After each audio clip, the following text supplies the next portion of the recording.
Not having anywhere to go, not having a roof over my head. It's a fear I have now. Terrified. I'd be very unprepared, very unprepared. Baswn ni'n chwilio am rhywle lle fi'n gwybod baswn ni'n gallu cael bwyd yn rheolaidd. Uncomfortable? Yeah.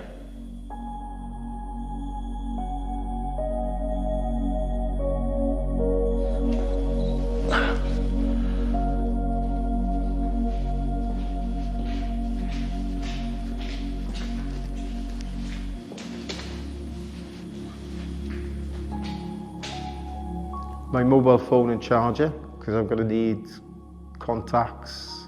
Passports? I don't know, my boyfriend or the cats? I would panic, I think. Y peth cyntaf byddai'n cymryd yw mab fi. My first thought would be, can I pick up my relatives? I guess to the south coast. I guess Berlin. Y lle cyntaf byddai eisiau mynd yw Sbaen. Then I guess, then it's France, isn't it? Or Belgium. Try and learn some courtesy Dutch, maybe, but I just don't know. I don't know what I'd do. You know, just a safe space, really, to be on my own and to sort myself out. But actually, I do have parents as well, and my mum has disabilities, so just thinking about this as well, she would not be able to leave the UK. Rhywle I aros, lle gallwn ni ymlacio a dim ymlacio, ond gorffwys. Can I find a warm place to sleep? Can I secure food? Are others able to do the same there? I just want to make sure me and my loved ones are safe and secure for as long as we need to be.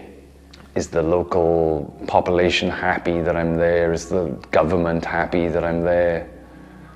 I would expect them to be welcoming. Yeah, I would hope that people would be welcoming, but I would fear that they wouldn't be. Y peth byddai'n ofyn amdano'r fwyaf yw sicrwydd ar gyfer dyfodol mab fi. Baswn ni'n ofni yn arw, teimlo yn ddiogel, fel menyw, efallai ar ben fy hun. I would hope that I was in a country where I wasn't denied those opportunities out of hand. That's what I would hope for.